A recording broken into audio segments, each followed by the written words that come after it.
Hey guys, CryptoDad here again. Thanks for joining me on the Saturday night live stream, live from Michigan, where you can throw out questions and I'll do my best to get them answered. We'll talk about Bitcoin. We'll talk about the news.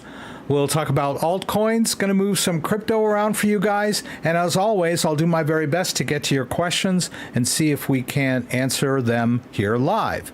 So I've got some news for you tonight, some market news about the crypto market and Bitcoin as a whole, a little bit about altcoins that seem to have been, over the last few weeks, pulled back a lot more than Bitcoin and Ethereum. That's kind of an interesting phenomenon. And let's see, I want to talk to you tonight about the new backup scheme that Satoshi Labs or the Trezor company has come up with.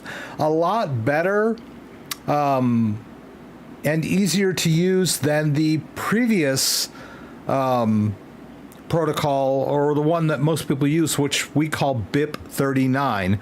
And that's really the process involved in creating your 12 or 24 word backup phrase. And it's pretty fundamental to crypto hardware wallets and crypto software wallets. It's been around for a while. It's an industry standard. And Satoshi Labs has come out with what they feel is a better one. And I agree, there are some excellent advantages to using this new protocol, but it would not be backwards compatible with BIP39. So you're probably wondering what I'm babbling about. We'll go into it in a little more detail tonight. Before I jump into the news, I'll I'll do the news, and then I'm going to do a Bitcoin transfer. I did a Bitcoin transfer last week between devices, and a couple of people asked me in the comments, well, why didn't you just send it to his address, or why didn't you just scan a QR code? And they were absolutely right.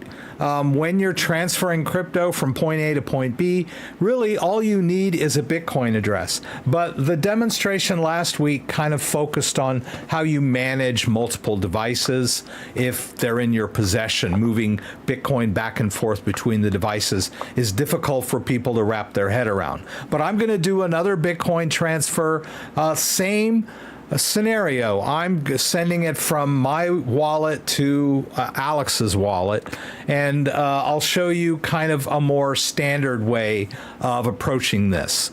So let's jump into the news. I want to thank everyone that's here. Let's go over and greet all of you wonderful viewers. Let's switch monitors so I'll see the screen I expect to see. Come on, baby. Don't do me like that so early in the show. There we go. All right, so Andreas and Kenny were both here early. Thank you for being here. M. Cooch shared a news story, which I pulled up, so we'll go over that news story tonight. Let's see. Mark Schlossberg from Slovakia, thank you so much. Simon from Scotland. One Life, No Regrets. Nice. Hope you're not shilling coins. Let's see here. Mr. Miskey, thank you for being here. P. Wizzle from Quincy, Massachusetts. Good to have you. Hans Hannah 350. Simona Moulin. Mang is here again. Mang, I'm going to try to help you. We'll see what I can do, but we'll talk more. E. Poston, Scott Lee. Thank you for being here, Scott, as usual. Amsterdam, Holland also brought up a story about coin stats, and I have that story queued up too. We'll talk about that. Interesting story. And let's see. Toro Delvin, thank you for being here. Skyfall, Daniel Berry, Sports Highlights, good to have you. Cenex 2929, Cenex. I think that's a palindrome, isn't it? Spells the same backwards as forwards, except for that space. Oh, why space after 2929? London here. Nice to have you. All right, everyone's here. Good. Asil is here. Wonderful. Mark Nelms from Detroit. Awesome. Awesome. Let's get through the news. Let's see. Asset managers update proposals for Ethereum ETFs eyeing July launch. If you remember, last week we talked a little bit. I shared a story that Gary Gensler was kind of, I don't think any ETFs will be approved until September. Playing it safe, I guess. But now this story that asset managers have updated their Ethereum ETF proposals, and they're eyeing an early July launch, which is not far away. Next week is the last week of June, and then the week after that is the first week of July. So we might see Ethereum ETFs begin trading in early July, which is pretty cool. I've linked all these stories down in my description below. Check it out. I've got stuff in the description about what we're doing tonight, what we're talking about, the agenda, some things I want to try to get done tonight. Pre-order a Ledger Safe 5. Here's the Trezor Safe 5 announcement link to their YouTube channel, where they announced that in BTC Prague. Ledger Stax. I don't believe you can buy a Stax directly yet. They're still shipping their pre-orders, but you can at least go over there and get sign up for notifications. The Trezor Safe 3 and the Ledger Nano X and Ledger Nano S Plus are freely available if you need something now. Tangent wallets as well. Keystone 3 Pro, Engrave Combo, all that good stuff. And I didn't put too much in the news tonight, but that's okay. We're going to cover those news stories, and what I didn't paste in there, I'll just put down in the chat window, links in the chat window for you guys. So we'll move on from this story. That's big news. It could really move the market. Better news for Ethereum than it is for Bitcoin, right? But let's talk about the market just a little bit. This is why altcoin investors struggle despite Bitcoin Ether sitting near yearly highs. So the overall crypto market, the two biggies, Bitcoin and Ethereum, which I don't know put together what their market dominance is, but I would say it's probably ballparkish around 70% of the crypto market, maybe more. But Bitcoin and Ethereum are not doing that bad. You know, Bitcoin was breaching 72,000 2 weeks ago, and now it's pulled back to 64. But I seem to remember those lean years between 2018 and 2020, where all of the Bitcoin bashers were saying, Bitcoin is a bubble. It popped in 2017 when it hit 20,000. You'll never see that again. The bubble popped. The Ponzi scheme collapsed. And so poo-poo on your Bitcoin. Well, Bitcoin has left 20,000 in the dust, has for several years now. It did pull back in the crash of 22, but we're back up. So, what's the deal? What's the problem with the crypto market? Well, it seems like those people that have invested in altcoins or coins that are not Bitcoin, usually Ethereum is an altcoin too, but we're talking about the other coins.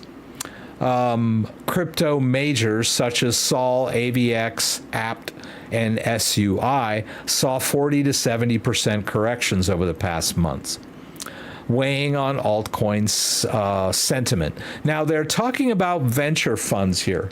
Now, I think, a lot of these, say, token projects did early on raise money from venture capitalists to hire developers and that sort of stuff, and for marketing and whatnot. And those early venture capitalists want payouts, right? So it puts selling pressure on the coins. That's a big one.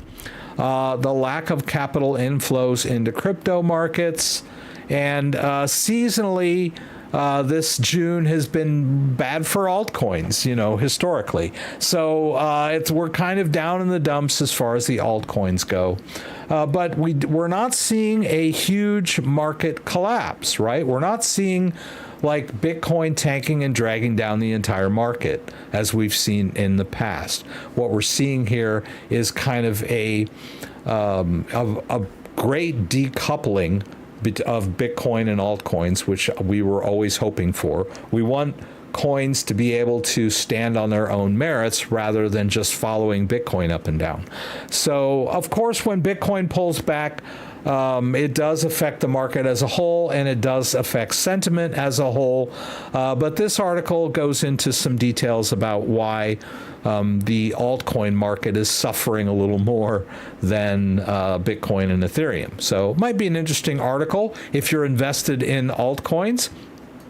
Also, I wanted to bring this article up. Now, I'm not sure. I believe what Vitalik said that he's wrong about was something on X about meme coins being not important or something of that nature. So this article talks about meme coins.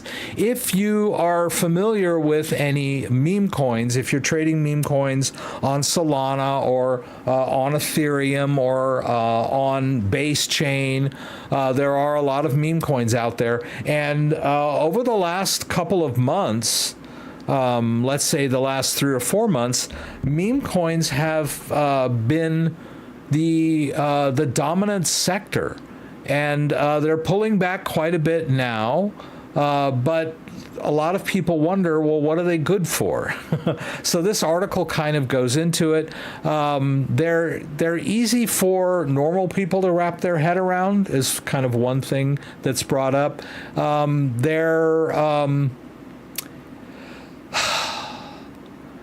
They're cute. So they have that sort of mass appeal, although they're not functional like, say, Ethereum or,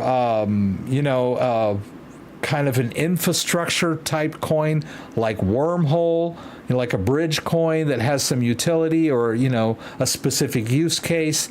They do allow people to sort of trade crypto. They test the strength of blockchains by, there's a lot of trading activity going on. And so they are kind of a test bed for blockchains. So they're not just fluff. The article kind of goes into a lot of details about different meme coins and the overall use case of meme coins on blockchains. Interesting, right? And then we're going to talk about the new backup protocol from Trezor, and it's the 20-word backup. Now, I did a video on this, so you might want to check out my video where I demonstrated how to do this. Basically, right now, it's only compatible with Trezor devices and only the Trezor Safe 3, the Trezor Safe 5, and the Trezor T. It will work with a Trezor T, although you will need to update your Trezor Suite software, and you will also need to update the firmware on your Trezor Safe 3 and or your Trezor T if you wish to, and you're going to need to wipe them so that you can start them as reset new devices, right? So it's a little complicated, but I did want to talk about it because I think they've finally decided to try to improve self-custody and prevent mistakes, right? That's really important. I feel that interface and key management are the really big things that are sort of holding up mass adoption of self-custody. A lot of people will focus on security, and security is great, right? We don't want to lose our crypto, but I would venture to say that more people have lost their crypto due to their own mistakes than external adversaries hacking into their wallets, right? That is very rare, actually. People worry about that a lot. Most of the so-called hacking are basically thieves and scammers that are tricking people into revealing their seed phrases. But above and beyond all of that are user mistakes. And I think this is really a big one. Not only is it causing people to lose crypto, but it's also a sort of this barrier to mass adoption because it's so difficult and because you could write down your seed phrase incorrectly and end up losing your crypto. So I want to talk a little bit about this. But before I do that, I'm going to go into that scenario that we had last week. So let's quickly take a look at my Ledger Live here. And my son has a Ledger device, and it's labeled Alex. Right? Oh, let's talk quickly about those two other stories that some people shared with me. Okay, so this one about the Dormant Bitcoin wallet. Let me slap that down here so you guys can see it. Right, and if you want to link to that, it's basically saying that this wallet activity could portend a downside risk in the market because generally, historically, when people move their Bitcoin and or any crypto to an exchange,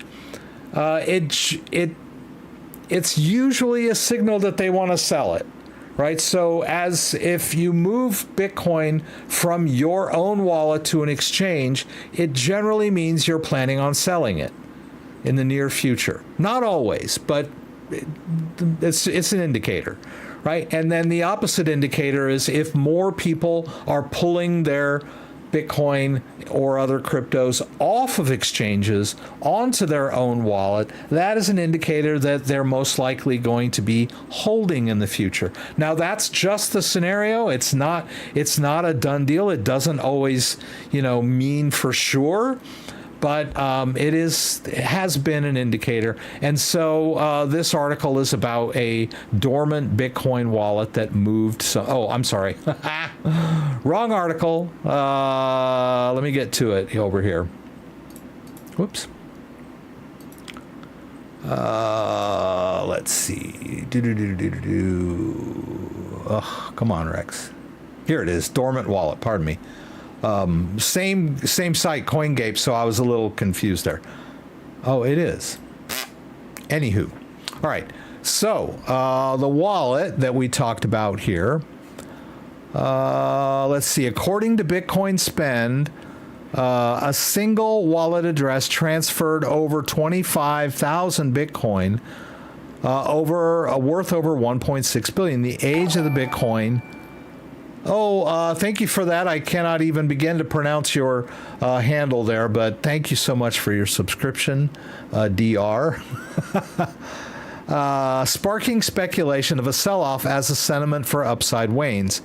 Unknown entity made two large transfers, moving more than 11,000 in two transactions. The entity moved more than 20,000 in 5 transactions. It doesn't say where they moved it. So just transferring Bitcoin between wallets. It's going to raise some eyebrows. There are a lot of blockchain analytic firms, but we don't know. The article doesn't say where that Bitcoin moved. Did it move from a wallet to an exchange, or did it move from one wallet to a different wallet? Did they take a single wallet and sort of disperse the funds to smaller wallets? We really, it's there. You'll find there are a lot of clickbait articles that talk about market upside or market downside, and they raise a lot of alarm bells, and they just kind of want people to click on them. But like I said, it's not a given. Even if they had moved all of it from their wallet to an exchange, it's not a given that they're actually going to sell it. Just an indicator. Okay, and then the other one that we wanted to talk about, which one did I link here? Let me check. You go to site. Okay, I did do dormant wallets. Okay, cool. But there was another story here about CoinStats that was a scam. And so let me quickly link that one. Just to get these stories in that were posted by people as they filtered into the live stream, I did want to kind of cover these stories. CoinStats is it's a portfolio manager, and if someone had told me that they were trying to withdraw from CoinStats, I would have said you got scammed, because it's not a wallet, it's a wallet tracker, and you don't actually transfer funds to them. But apparently they do have their own wallet that you can create in their app, right? And you can put your crypto in that wallet. I was not aware of this, so apparently you can. And then there were some people there are some scams coming in, trying to trick people into downloading some malicious apps. This is all stuff happening on the phone. So CoinStats has temporarily shut down their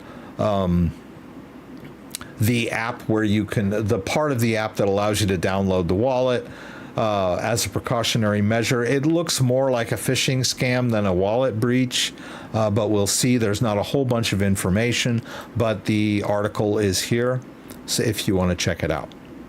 Right. So sorry about that. I wanted to get those two stories in. Here we are, and I have some Bitcoin in this particular wallet. This particular wallet is managed by my Ledger Stax. So we got our Ledger Stax here, and I would like to transfer this over to Alex's Ledger device. And last week I sort of disconnected and reconnected the devices and kind of showed you how to manage crypto between devices. And now I kind of want to show you a more straightforward way of doing this. But first I did want to, and this is, well, I'm just going to have to disconnect. His is easy. He's got a shorter pin. I'm just going to connect my Stax, because I did want to go over quickly how to change the picture on your Stax. I think I've shown you this before, but I'll just do this real quick. Oops. Come on, Rex. Okay. It's so easy, it's difficult. Okay. All right, so I'm going to bring in this camera over here, and we'll make this one big and a little bit squeeze here.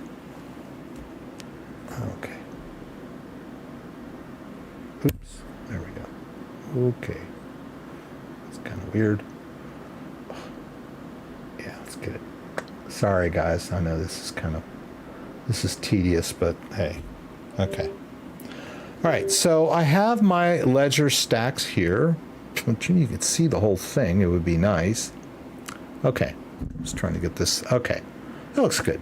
So, as you know, we've got a lock screen, and I don't know if it'll go into, yeah. So I got the picture of my lovely wife there, and we want to, I would like to change this. So I need to go into the, you can't see it. I need to go into the My Ledger section. Oh yeah. Here we go. I gotta do this pin again. Okay. Okay. We're gonna get through this. Okay. All right. So here we are. Come on, Rex. You can do it. All right.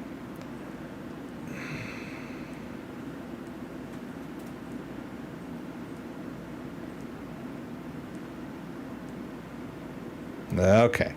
Come on, baby. Okay. Okay. It's tough doing this and then. Okay, yes, I want to allow a secure connection. Okay, so when we go to the Ledger Live section with our Stax connected, we can switch pictures here. So we're going to change the lock screen. We're going to upload from the computer. This one, I think. Yeah, we'll do Alex instead of my wife. Yeah. I don't think I can get this any smaller. All I can do is kind of just move it around a little bit, but that's okay. All right, so we'll do this.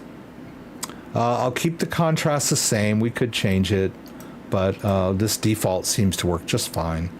Let's hit confirm, and then we have to confirm on the device. And we'll load that picture up, and it's going to be cool.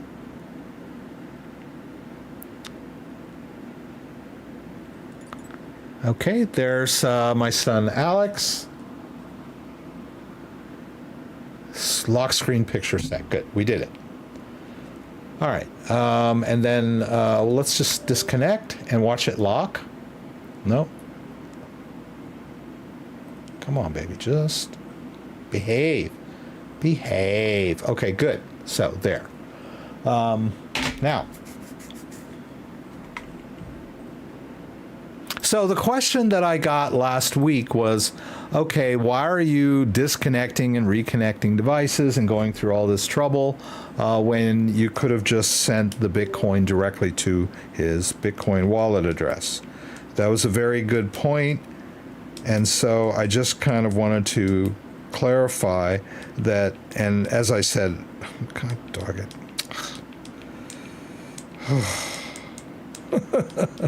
I cannot talk and enter my PIN at the same time. I'm sorry, guys. I wish I could. This is the wrong PIN anyway. Okay, here we go. Alex has a different PIN. Sorry, guys. Okay. All right, so Alex's PIN has been entered. All right, so let's take a look at Alex's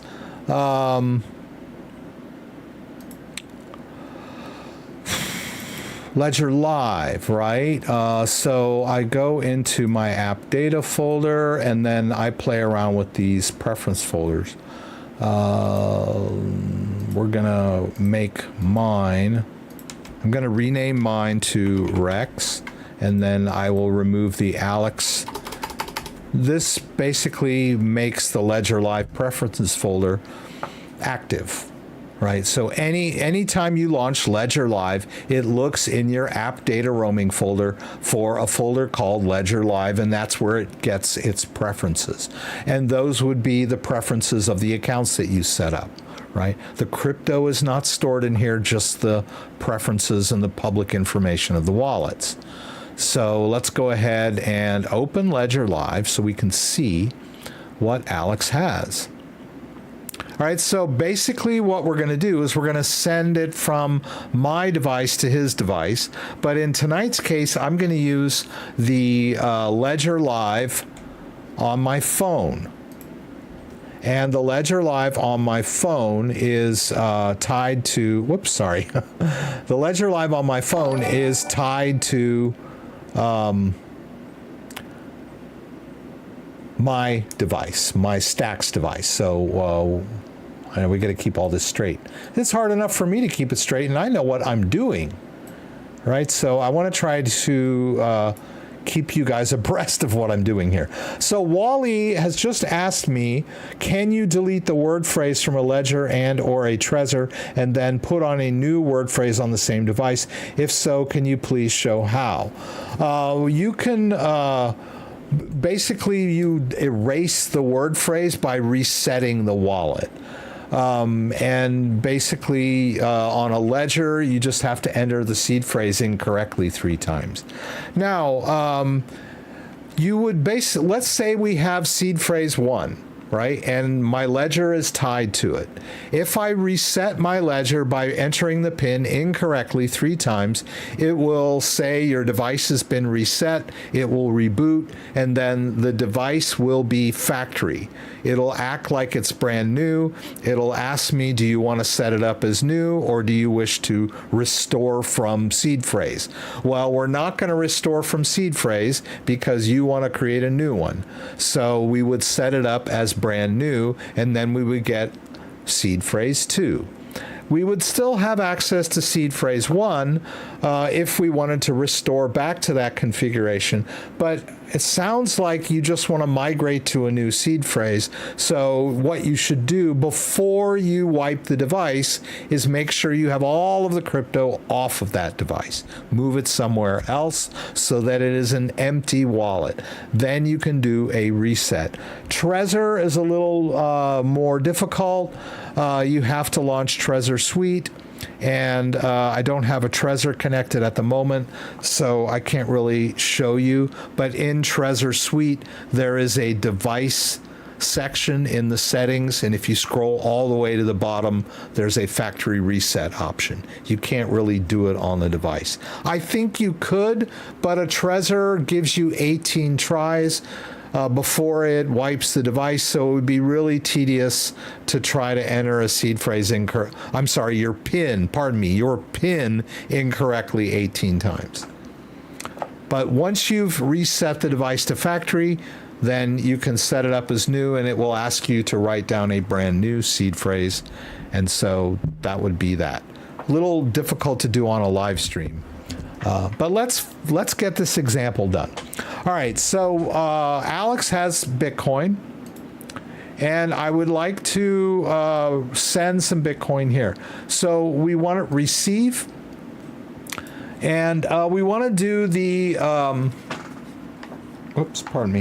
we want to do the hardware check. We want to make sure that this one,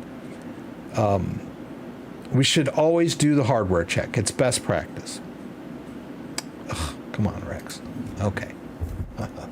So I'm going to open the Bitcoin app on Alex's device. And then I will look at it on my device and confirm that it is the same here. And now we're going to do show QR code, so that I can scan it with my phone, right? We're going to do that. Also, another thing that we could do would be to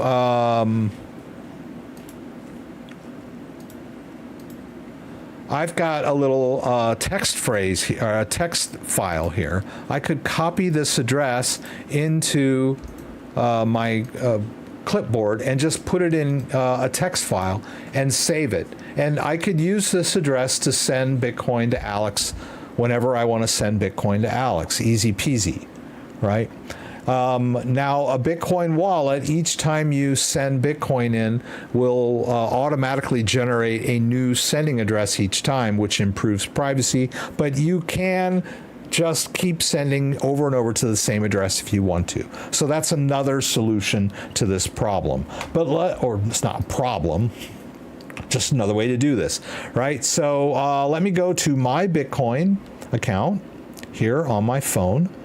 This is for my Stax, and I'm going to do send, and I will scan the QR code of Alex's address, right? So let's just assume I walked over to his computer.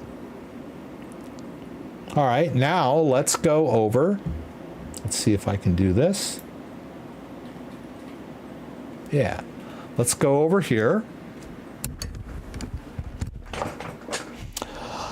I want to send it all, so I'm going to hit send max. And I'm going to need to authorize on my Stax. So I need to wake it up. Enter my PIN again. This is the PIN entering live stream.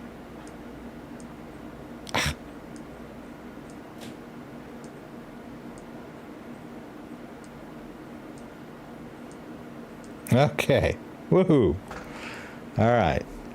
All right, so if I say continue, I want you to see the stacks more. But if I say continue on the phone, there's the overview. I'm going to leave it at medium.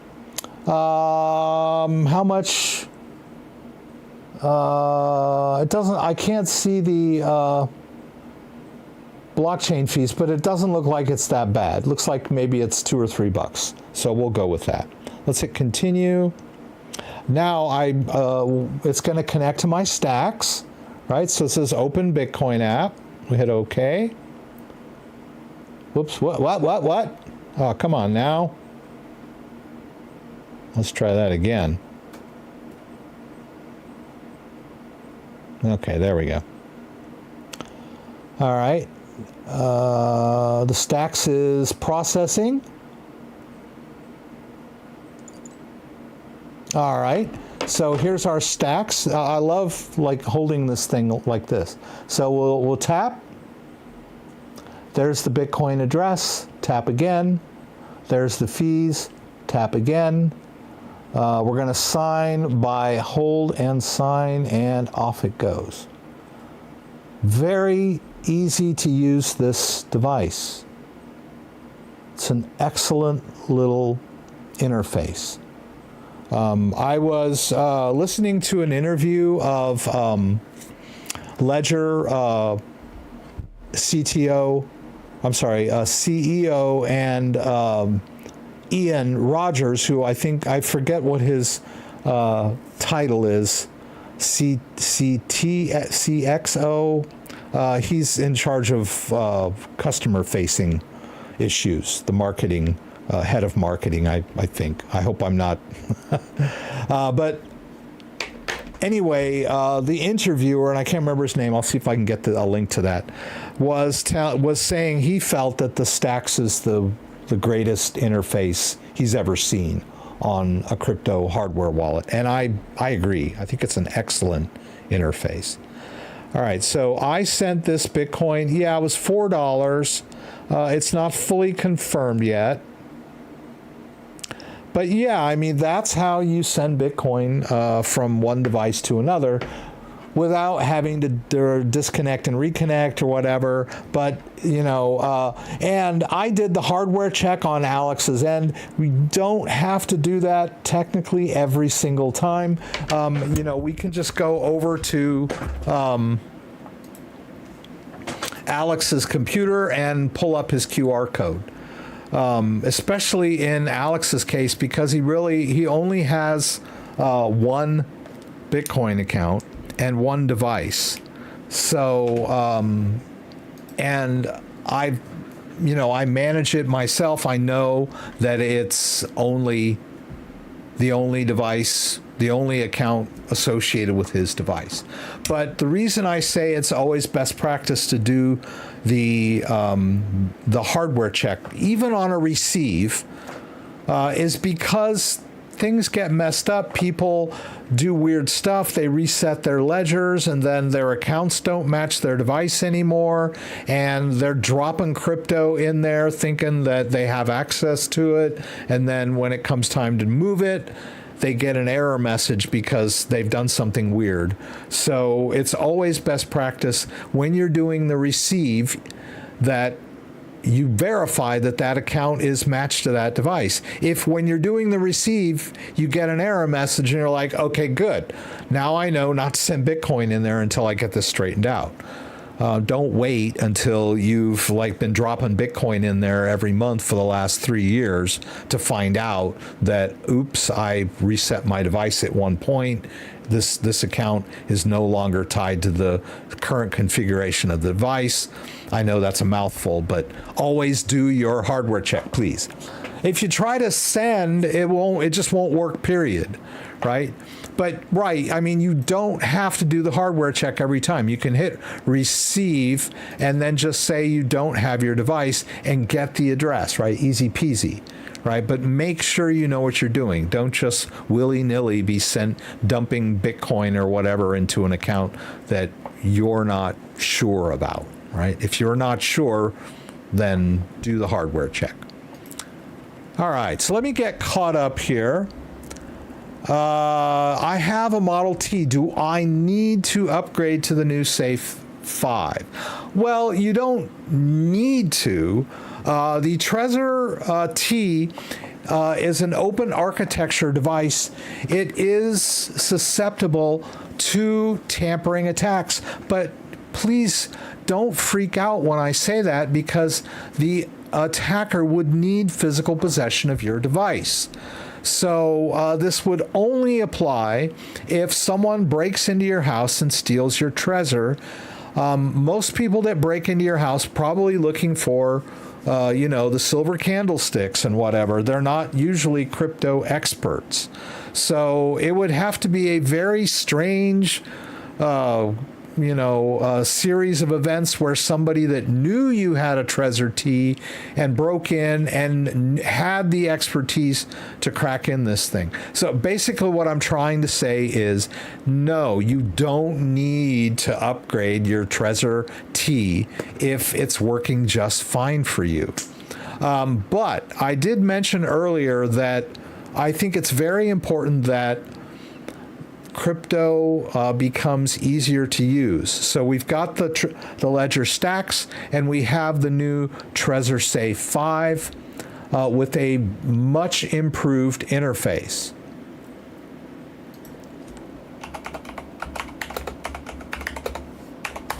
I'm gonna get one. I just get one because I'm the kind of person that wants a new phone every year. Because I want the latest and greatest. So when it comes to crypto wallets, I'm kind of the same way. I want the latest and the greatest. So if a new thing comes out, I'm going to run out and buy it. But there's no reason, there's no need to upgrade. The only thing that this does better is it's less resistant to tampering, has a much better interface. It's just a more improved thing, but crypto-wise, there's no need to upgrade if you're happy with your Trezor T, right? Let's see. I did a full setup with recovery phrase and a password 25 account from Nano to the Stax. Maybe you can make a new video about setting up the Stax backup device. Did a full setup with recovery phrase and password 25 account from Nanos to the Stax. Maybe you can make a new video about setting up the Stax as a backup device. I did a Stax migration video. So I have done, So I did the Stax first look, which is the setup of the device. I did the, which one? Migration here, this one. This migration is me restoring a Stax using a 24-word seed phrase from my previous ledger. Now, I don't do a passphrase in this video, but this is kind of what, at least half of what you're asking about. So you might want to check that video out. A lot of times, there are things that are in my videos that are not evident to people that have a question in their head. Maybe you may not realize from the title of that video that video is about doing a restore onto a Stax from a 24-word backup. But that's what this is. It says using your 24-word seed phrase. So that's part of what you do. And then after that, if you had a if you had a passphrase on your Ledger Nano X, your previous device, and you're using its seed phrase, then all you have to do is enter the seed phrase on your Stax, just like you used to do on your Ledger Nano X, to access your passphrase protected configuration. I'm assuming if you were able to get it done on a Ledger X, then it'll be a breeze on your Stax, right? Because on the Stax, it's so much easier. Again with the pin. Okay. All right. I don't know how many times I'm going to enter my PIN tonight. All right, let me get into this here real quick.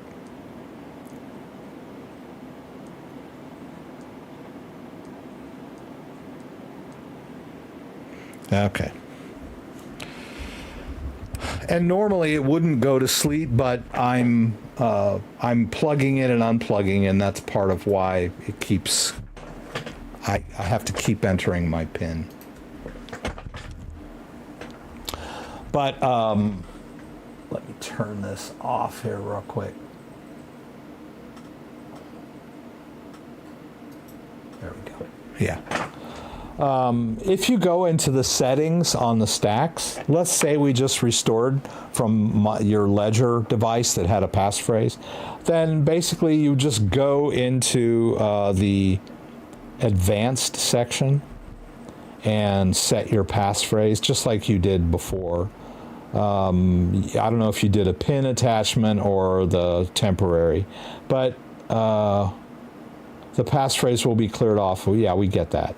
Right. So it's so much easier to enter a passphrase than it was on the X, right? Because you've got a keypad now. On the X, you had to use those two buttons, and you had to switch between upper and lowercase and special characters. It was just really awkward to enter a passphrase on a Ledger Nano X. So if you manage to do it on a Ledger Nano X, it's going to be a breeze for you on your Stax. All right, so let's talk about this backup phrase. Let me get caught up. With questions here. I know I'm way behind because Dan was talking to somebody. Having trouble wrapping my brains around RWAs and tokenizing them. If you could, in layman's terms, if you know, Rex, what are real world assets and how do they work? RWA just means real world asset, like real estate, stocks, bonds, that kind of thing. Although stocks and bonds are kind of digital these days. Yeah, so Dan, I think, did a pretty good job of explaining what you were asking about. There are certain crypto tokens that sort of bridge between real-world assets or tokenized real-world assets. I mean, you can use the same analogy. Back in the 1950s, if I bought stock in Disney, I might even want the stock certificate to put in my safe. Nowadays, if I want to buy stock in Disney, I'm going to go online, most likely, to a brokerage firm's website and use my bank account to fund it and make a purchase, and I'll see it on my screen, but they're not going to send me stock certificates. They're not going to send me paper Disney stock certificates. Most stocks now these days are digitized. And they're stored in centralized servers wherever they're stored.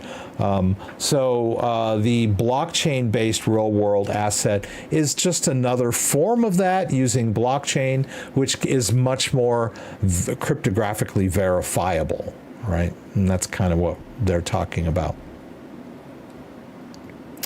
Yeah, so we have immutable ledgers, we have cryptographic verification, we've got full digital ownership. Right.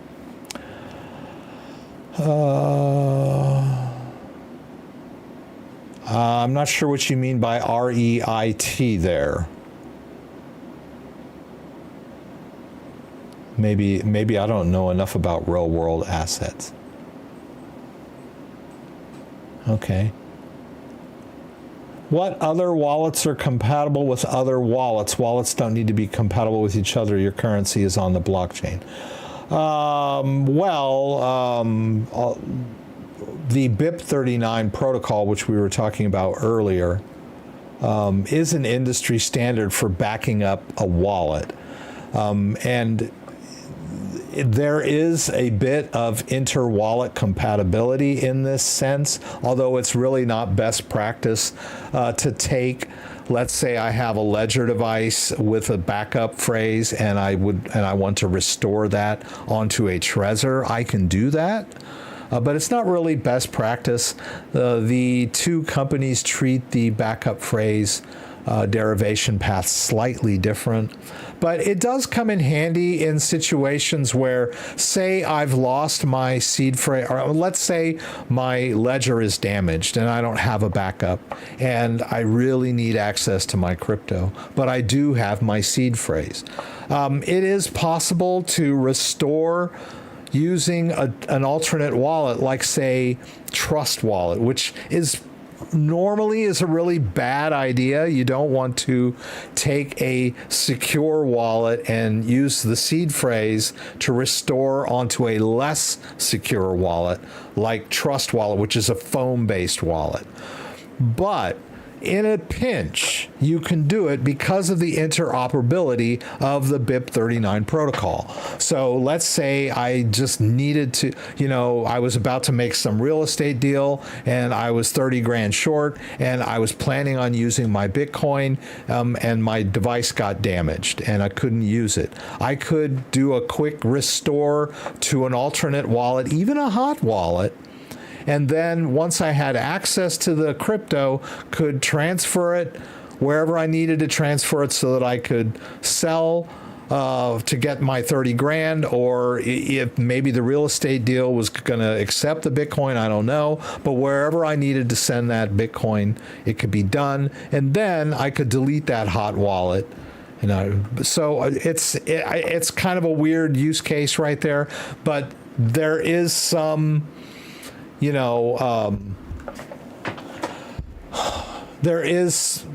are some use cases where you might want to take advantage of that interoperability, right? There were a lot of people that didn't want ledgers after the ledger debacle. They didn't trust them anymore, and so they migrated their ledger seed phrase onto a different device, which didn't really solve the issue, but I mean, it was a way to get your crypto onto a different device without incurring transfer fees. So, yeah. But yeah, I mean, your sentiment is correct. Why would you want to put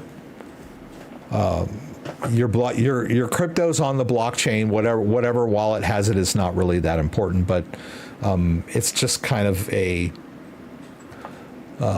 day-to-day management issue, right? I need to great, my crypto's out there on the blockchain, but if I step on my ledger device, that Bitcoin blockchain isn't going to do me much good, because now I don't have access to it, because I don't have access to my private key. So, but I still have my seed phrase, and that can be useful in those types of situations. Ideally, you would want another ledger device, right? You might have to order one and wait 3 days or 4 days or whatever to get access. Best practice would be not only to, say, have another ledger on standby at your house in case something happens to your go-to device, or even better than that, open this thing up and restore it using your seed phrase from your go-to Ledger X. So now you have a mirror backup in case you step on your Ledger Nano X. You'll just pull this one out of the drawer and it's good to go, right? It's a mirror image. Anyhow, I digress slightly. So the BIP39 protocol was invented in 2013. And basically, when a wallet gets initialized, it generates this long number, which they call entropy. And from that long number, there's a process covered by the BIP39 or Bitcoin Improvement 39 protocol, which slices that really long number, converts it to binary, slices it up into 11-bit chunks, and then there's this big table where they go look up the English word, and then they spit out those words to the end user who writes them down. We all know about this, right? So why would we want a new one, right? Well, it's been in use a while now, and although it has served the industry well, there are issues with it. Some of the words in the BIP39 word list are somewhat similar.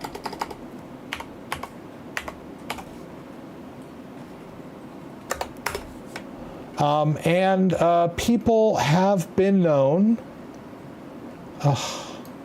okay, come on. to write down their word list incorrectly. Now, most wallets will take you through a confirmation phase so that you can the wallet can confirm the end user wrote down the seed phrase correctly. But some wallets don't at all. They just say, okay, write this down, put it in a safe place, and confirm you've done that. And you click confirm, and then the wallet opens, right? So every wallet has a different confirmation process. Some are strict, some aren't. Like the ledger asks you to go through every single word, at least it used to. And I know the Trezor only asks you to enter 3 of the words, and that's cryptographically sufficient. But it is possible that of the words that it did not ask you to confirm, you may have written one of those down incorrectly. And there are a lot of words that in this list here that are unique up to 3 digits, and then characters, and then after 3 characters it changes. So it's easy to get confused, and the checksum is such that it is possible for someone for their the list that they've written down to be valid, but not the same as the one they used to set up their wallet. I've seen it happen. It's like a 0.4% possibility, but that's not that much when it comes to crypto. So I have encountered a few people that wrote down their seed phrase incorrectly, and then when they used it to restore their device, it was valid, but it was not the same one they used that they should have written down, and so it did not give them access to their crypto. So what's different about the BIP, or it's what they call the SLIP, which instead of Bitcoin Improvement Protocol, it stands for Satoshi Labs Improvement Protocol. So they've come up with this kind of on their own, and they've implemented it on their devices. But what's interesting is that instead of a list of 2,048 words, which is the standard BIP 39, it is a list of 1,024 words. You may say, oh, well, more is better. Not necessarily, right? We still have the same amount of key space, right? We just have a smaller word list, and the words are more unique, right? So they are unique up to 4 digits. So we have a lot less ambiguity. It makes it easier to write down the words. It makes it easier to recover because we're dealing with, less ambiguous words, and they were designed specifically to be easier to enter on the keypad of the device. If you've ever done a restore, and I've done restores on all kinds of different hardware devices, it can be tricky to enter the word itself onto the device, right? That's kind of, it's very tedious. It's not very intuitive. So this new protocol, the new set of words, makes it easier not only to, write the words down and see the words that are unique, but also to re-enter the words when you're doing the recovery. And then, as I mentioned earlier, they have a stronger checksum. So it would be next to impossible to pass the verification stage with one of your words written down incorrectly, right? So if any of your 12 words, or 20 words were written incorrectly, you would not pass your verification. It would be very unlikely for you to pass your verification. So we have a much better setup that reduces mistakes, and it makes it easier for the end user, and that's really important. As I mentioned, the 2 biggest things I think are holding people back from crypto adoption are the difficulty. The interface for using the device is difficult, and recording and storing the seed phrase and restoring the seed phrase is difficult. I've dealt with a lot of this over the last several years. People that needed help, I connect with them online or whatever, and trying to help people back up and restore is nerve-wracking, even for me. And none of my crypto is really at risk there.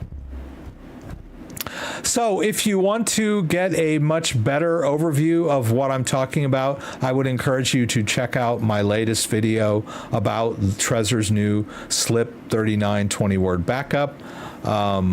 Also, it can be easily converted to a multi-backup, a multi-share backup, which is a little more complicated, but a little more robust as far as not having a single point of failure.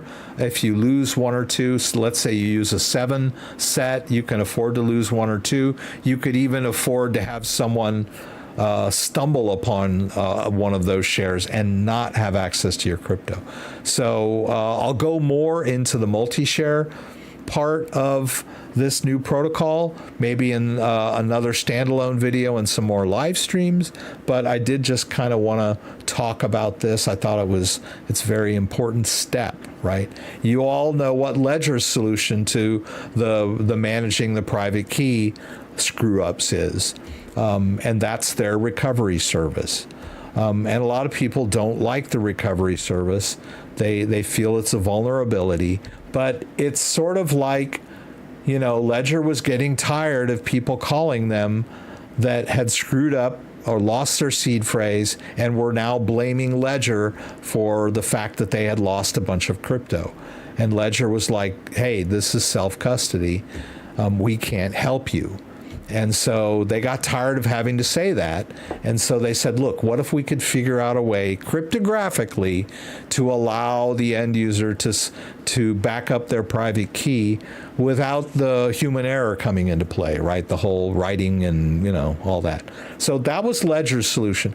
Satoshi Labs' solution is to make a new, better seed phrase that is easier to wrap your head around, less ambiguous, easier to type in.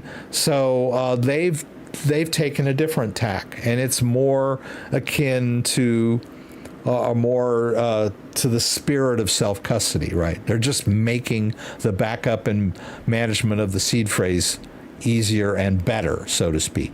Like, good stuff. Let's see. Here we go. I want to go back down here. Wally, thank you so much for that $5 donation. I really appreciate it. I have Model T. Do I need to upgrade? No, I didn't say that. And a small transaction of 4 over the blockchain is not worth it. You'll pay more in transaction fees. Remember, I did a full setup. Okay, we did that. Do you know how do RRWAs work? Real world, like I said, I'm not an expert on the whole real world asset space, right? I think Dan did a pretty good job of explaining what it's about, and like Links is one of the biggest ones. It's an oracle that links blockchains to real world measurements. So let's say you want a blockchain and that blockchain needs to query sports scores or something like that. Links would be an oracle that could link that blockchain to like a data service that has sports scores.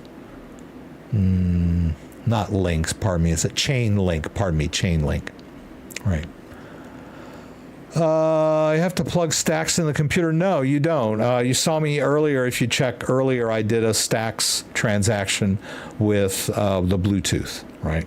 And the Stax also has NFC, although the functionality is not quite there yet as far as the real world application, but it does have the ability to do NFC. Interesting. Okay, so I'm going to end. I want to thank everybody for being here. I did talked about this backup protocol, and I did a little transaction. I appreciate everyone being here. It's really hot. Sorry, I'm sweaty. I'm downstairs.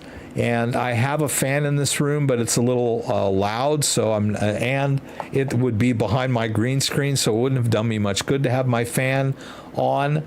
So yeah, it's a little hot here in Michigan.